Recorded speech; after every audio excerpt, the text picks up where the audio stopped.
What's up, y'all? This is K Michelle's My Life Review, episodes 9 and 10.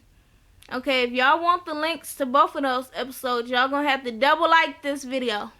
I'm just playing. Go ahead and like the video so I can put it up on my Twitter at Jazz Chapman.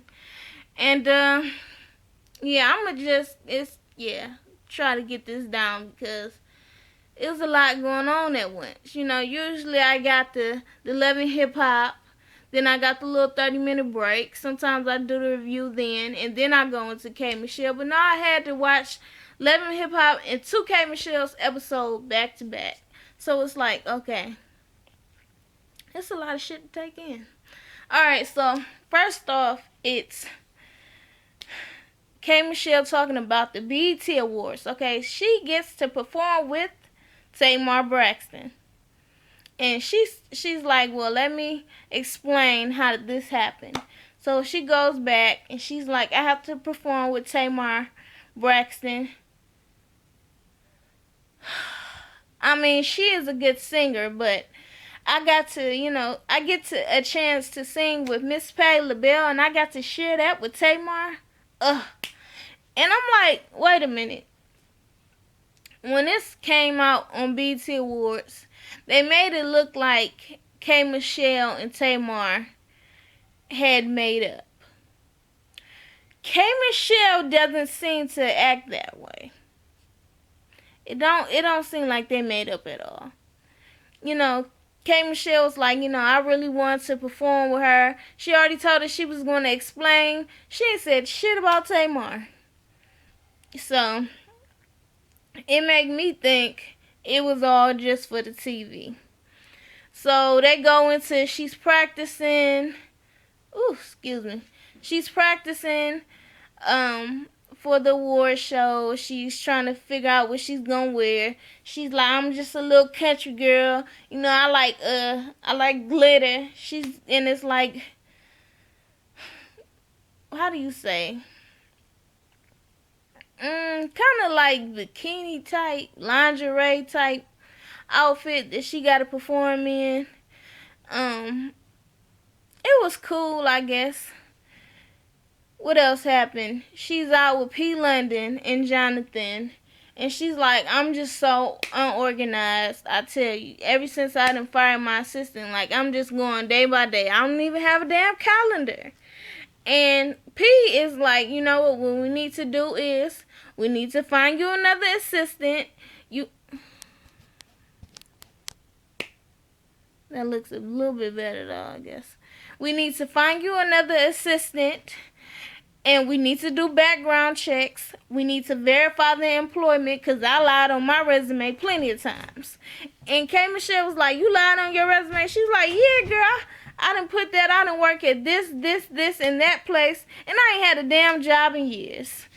And so, I think it was Jonathan who made the decision that Miss P. London should go ahead and be K. Michelle's assistant. And she was like, I would do that, Kay. I would do that for you. So how many days you want me to work? You want me to work 7 days? And Kay was like, we'll just start you off with 5. And we'll see how this goes. But it's just for the week, though. She was like, oh, okay, well, I'll do it, girl. I ain't had a job in so long. Oh, yeah, I'll do it, girl. I was like, oh, okay.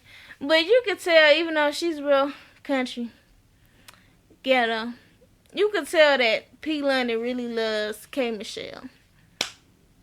Anyways, they go to the BET Awards. She's out there performing. They show none of Tamar, just K. Michelle and Patti LaBelle. And P. London and Jonathan is in the back in the green room. And she like, go, Kay! You go, girl! You go, girl! You Kay! Oh, Patty! Oh! And I was like, woo, girl. Bring it down. She was very, very supportive of Kay. She's very happy of her. And that was cool. It was cool to see. What else happened? I guess let's skip to this next episode. So, Kay's out with P. London and Jonathan again. and she thought, not even Jonathan, I just think P. London, and she shows P. London. No, that was the first episode. I'm sorry. She showed P. London a video of Miss Diddy and her ex. Now, at first, I was thinking maybe this ex was J.R. Smith, but when I realized how hurt she was of Miss Diddy, who is a socialite in L.A., Hollywood, and a promoter, once I realized how hurt she was, then I was like, okay, that is definitely Myth Hits. And she was like, I'm not even going to say his name. So, Miss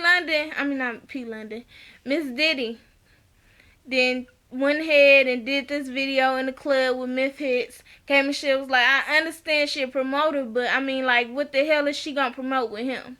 He can't bring her no damn business. None of my friends go and mess with him. And I got a problem that she would go ahead and do business over friendship. So she calls Miss Diddy out, and Miss Diddy like, oh Lord, what I do now? She was like, well, I saw a video of you and my ex partying together. Now I know you're a promoter, but did you have to do him? I mean, not do him. Did you have to invite him and let him in? You're a promoter. You get to choose who comes in the club.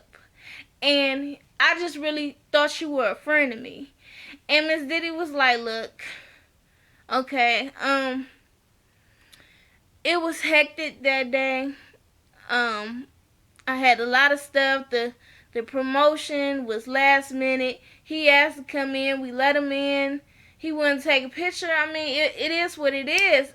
What you don't know, Kay, is that I've been friends with him for over 10 years.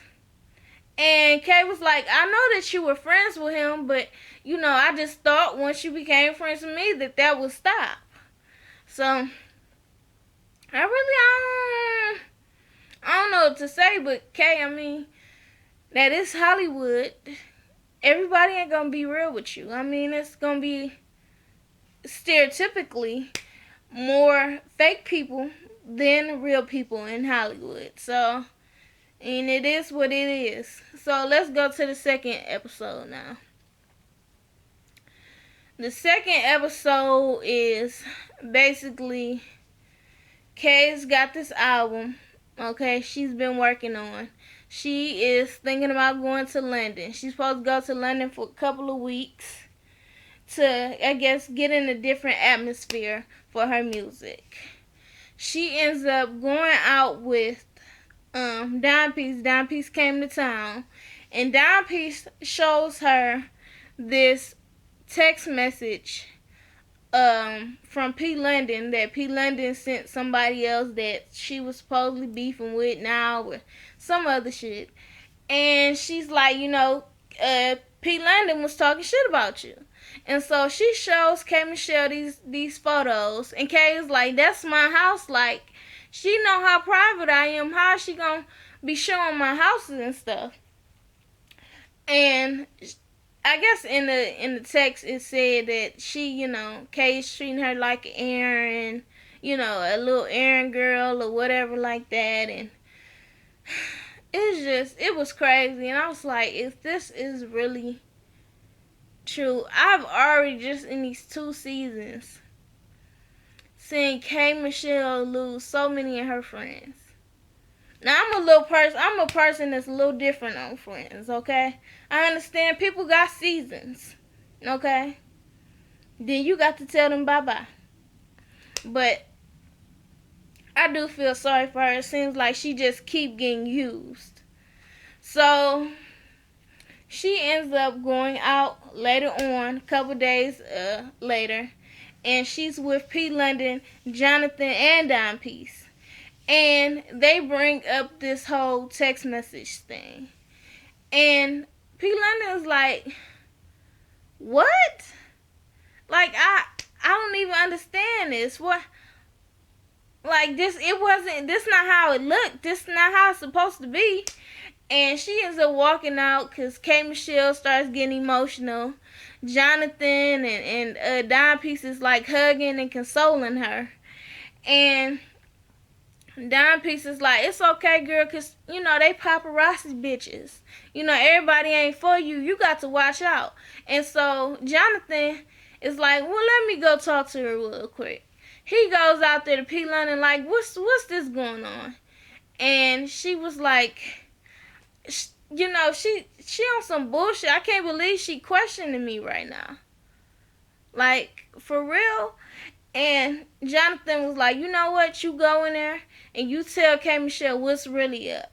And you tell Dime Piece about herself too. Because I can see right through her. She flew on this plane just to break up your friendship. That's all that was. So you go back in there and you tell her what those text messages meant, and you clear it up, and you see whatever problem that you and this Dime Piece got, so she can stop coming from you. Because I see right through her. I was like, okay, Jonathan.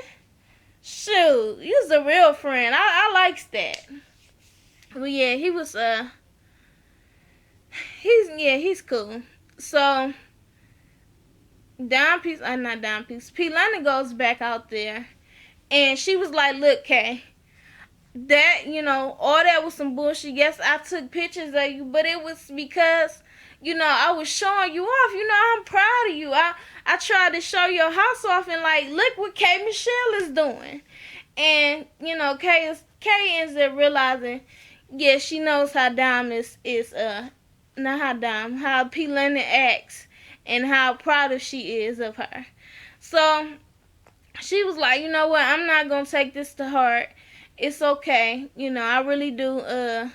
I love her, and I'm not gonna, keep holding on to this. So this is cool.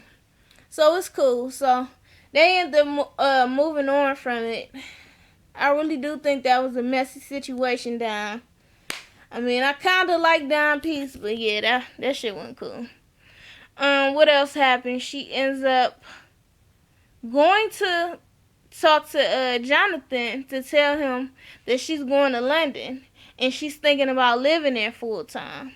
Oh, I forgot to mention she talked to Safari to talk about what they supposedly have, and is she missing out on a man for her, and what is he gonna do if she go to London and come back with her new rich white husband? And he's like, I mean, it is what it is. I'm feeling you, but it's cool. I have a feeling that Safari is going to get over it. So anyways, back to her and Jonathan. She tells Jonathan that she is going to London, and it's just for a little while. And Jonathan was like, and she was like, why are you woosahing? He was like, I was like, oh, see, you can't leave Jonathan. He been following your ass all over this damn country. You gonna try to leave the country? And he was like, because you talking about going to London now. You done already left New York, and then you sit there and you say, okay, I'm just going to go to LA for a couple of weeks. Then I get the call, well, I'm moving to LA for good. And it's like, you just pick up and go. She was like, Jonathan, it's okay. Like, I just want a different atmosphere. I want, to do my music there and finish it. And he was like, okay, it's okay. It's okay. I'm gonna be happy for you eventually. So, she was like, oh, don't be like that. So anyways, she comes back from London a couple weeks later. She's just about done with her album, and she wants somebody to critique her album other than her, little broke friends that's gonna tell her, yeah, that sounds good, Kate, just so they can get a meal. So she brings somebody in. She ends up explaining to them that, she's beefing with her label because she keeps telling them that she's beefing with her label because she keeps telling them that she's not Mary J. Blige and she's not Keisha Cole. Like, she shouldn't be put in a box because she's black. She wants to make all different types of music. And so the guy's listening. He's like, yeah, this is definitely different. I definitely can't tell that you've been put in a box. And so she ends up singing and performing this, playing this song for him. I believe she's saying that, I'm happy with the life I chose. And it was cool, it was different. Like he said, it got a kind of a country feel to it. But yeah, that's it for the conclusion of season 2.